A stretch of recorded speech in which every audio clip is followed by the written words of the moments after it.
Guys, welcome back to another exciting episode of Tolani Unscripted. It's been a minute since we had one of this one-on-one conversation. I missed you guys. Did you miss me? Anyways, today's conversation is gonna be explosive. Have you guys noticed that a lot of friendships are just cracking up recently? Like a lot of people are breaking up recently, and it's really crazy and it's alarming because most of those people they are people in our 20s like me and you. So it begs the question, what exactly is going on? Like 1 minute you see two people that are so inseparable, you like their love, you like the way they are combining together, and the next minute we don't talk anymore. I spoke to a couple of people and I kind of realized that there's a common foundational problem in all of this friendship. It seems as though a lot of us in our friendships we don't have structure when it comes to friendship. Banyeko. Banyeko. So today we're going to be discussing structures. Structures in friendship. I'm going to be sharing with you some of my own non-negotiables when it comes to friendship. Some of the things that I put in place to ensure that there's no EU going forward. Ladies and gentlemen, welcome back. If it's your first time stopping by this community, stopping by this channel, this is the time that you want to click the subscribe button because it's about to be a blast. One of the basic structure, if you ask me, that I see that a lot of friendship lack these days is prioritizing being a good friend. When you talk to a lot of people, when you engage them, there's a lot of talks, there's a lot of conversations around what type of friends that we want. We want a friend that is understanding, we want a friend that is loyal, we want a friend that is accountable, the friend that has our back. The question is, what kind of friend are you? Because it is what you are that you attract. I get it. We all have this idea in our head of the kind of person that we think we are, but if you look inwards at yourself, actually, what kind of person are you? I see a lot of people say things like, I'm, I'm not a friend that is very understanding, but you are the most unreasonable person. I've met someone that says she wants a friendship where the person has a back, where the person is this, is always there, where the person is reliable. And I can tell you for free, this person is one of the most unreliable person I have ever met in my life. So it's little about what we want. Yeah, I mean, you can wish, but it's more about who we are. What kind of person are you? Because that's the kind of person that you attract to yourself.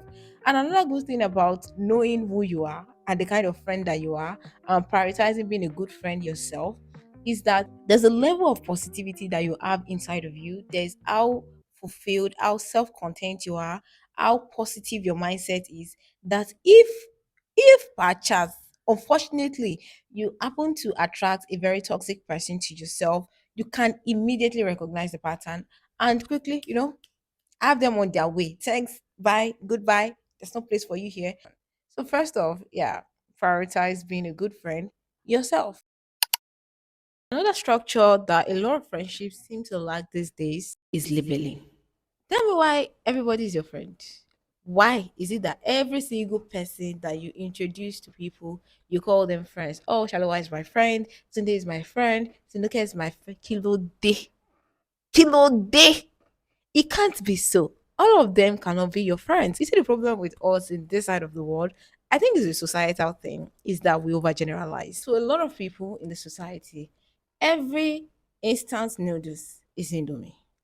Every toothpaste is Maclean. Every cube sugar is St. Louis. That's why to a lot of people, everybody that they are cordial with, everybody that they are friendly with, are their friends, which is not so. Having the ability to label our friends is one of the biggest structure that you can put into your friendship. Just like there are different brands of toothpaste. We have Maclean, we have Close Up, we have Pepsodent, we have Sensodyne, and they all do different works. That's exactly the same way we have different classifications of relationship. There are people that are your friends, there are people that are your colleagues, they are your classmates, your old friends. Yes, there's that category. Them they. We have people that you're just acquaintances, nothing much. There are people that are just your neighbors, they are just your estate mates, your street mates, nothing serious. Your friend's friend, there are categories like that. Not everybody has to get the honorary title of friendship. I think that's the problem. A lot of people get that friendship title as honorary because I know you, because we're cordial, because we are friendly towards each other. Then I have to call you my friend, and that's the problem. Because now, if you give people the title that are not theirs, you also give them the expectations that are not theirs, and that's why a lot of people get disappointed. So, number two structure for me is labeling. I have to put you in the correct label so that I don't go and order Indomie noodles and you're bringing me golden penny noodles. Do you understand? Thanks. Number three structure that I inevitably always put in place with people is categorization of my friends. Now, we've gone beyond being a good person, attracting good people. We've gone beyond, sieving friends from acquaintances, from colleagues, from classmates, from random people that you know. Now, we're not talking about the real friends, the one that they are your guys, right? But now, you see, within your guys, there are guys for different reasons. We have friends for different reasons and for different things.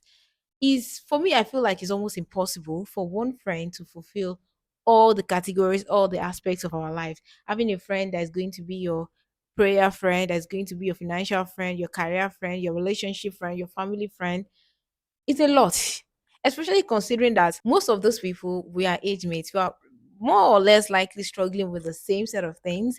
It's just that maybe we do certain things better than each other because of different experiences that we have. So for me, it's very important for me to categorize my friends as it is. If I have a financial issue right now, I know who to call. Last but not the least, I would say always have expectations of your friends. Always have boundaries. See, there's nothing that annoys me more than hearing people say this nonsense thing. I don't like to have expectations of my friends so that I will not be disappointed. That's exactly the reason why they're disappointing. Because you don't have expectations of them. So where there are no laws, there are no sins. I mean, how do you say it? Exactly. If you don't communicate to people that you have expectations of them, how do you expect them to do right by you? How do you expect them to act right by you? Most especially, let me tell you, me, I have expectations of you. If I call you my friend, I expect nothing short of friendship responsibility. If I give you my trust, I expect loyalty. If I give you my respect, I expect respect in return, right? If I show up for you, I expect you to show up for me when I need you. There's no such thing as a I don't want to have it. I have expectations of you like mad. So let that get into your head. And I think a lot of time communicating to people that we do not have expectations of them is exactly the reason why they fumble us off. If you think about it, because the bar is really low. Who taught us that? Who have expectations of them? And draw the boundaries. Let it be clear what you will take, what you will not take. Because if you look at it practically, the closest people that can fumble you up are the people that are close to you, the people that are in your inner circle, your friends. The earlier they understand the things that are non negotiable to you, the better for you. And the better for the people that are watching from outside. Because when they see that even your friends don't cross that line, they won't cross that line with you. So, yeah, that structure, put it in place today. Make sure that you communicate your expectations and your boundaries with your friends. Let them know that if you do this, you will see that. And that's on period. And for me, that's just simple ABC structure on how I keep my friendship running and healthy.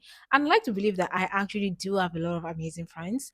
I have friends that, despite how busy, how crazy our schedules have been recently, lately, and by lately, I mean in our adult life, we seem to find a way to keep things going because one, we've communicated each other's expectations. I do not expect you to be there for me every time 247, but when I call, I expect you to answer, which is perfectly fine by me. And if you give me a boundary that I feel like, you know what, this does not align with me, it just shows that our values don't align. And maybe that's just the right time for us to exit from each other's life, which is okay. I just feel like with my friends, things are very easy because of the kind of structure that we all have put in place. There's proper labeling, there's no this or that. There's proper categorization. You know where to put me. Don't ask me for things that are beyond my power because I can't do it. And I can't help. I'm not even gonna pretend like I can do it because I'll try to tell you that I cannot do it. And I've openly communicated my non-negotiable. So they know. They know. the things that piss me off, and I obviously know the things that will piss them off, so that we can stay out of it and have a healthy and beautiful friendship. So yeah, you might want to take one or two of these tips, of these structures, and try to apply in your friendship. Let me know the ones that you agree with and some of your own non-negotiables when it comes to friendship. We never stop learning. There's always room for improvement. Anyways, that's all I have for you today on today's episode of the Learning Unscripted. Thank you for sticking around with me. If you're a returning subscriber, thank you for always stopping by. And if it's your first time of coming across my channel and you have watched to this point, why haven't you subscribed yet? Don't forget to like these videos, subscribe to my channel. Don't forget to share these videos with your friends, families, frenemies, and everyone that you think will benefit from this. And most importantly, don't forget that the conversation continues in the comment section. I'd really love to hear what you guys takes out on why a lot of friendships are failing lately. Why? Anyways, gotta go now. That's all I have for you today. Till the next time I catch you on another interesting, exciting, and educative episode of Tolani Unscripted, I remain your humble host on Motolani side. See you some other time.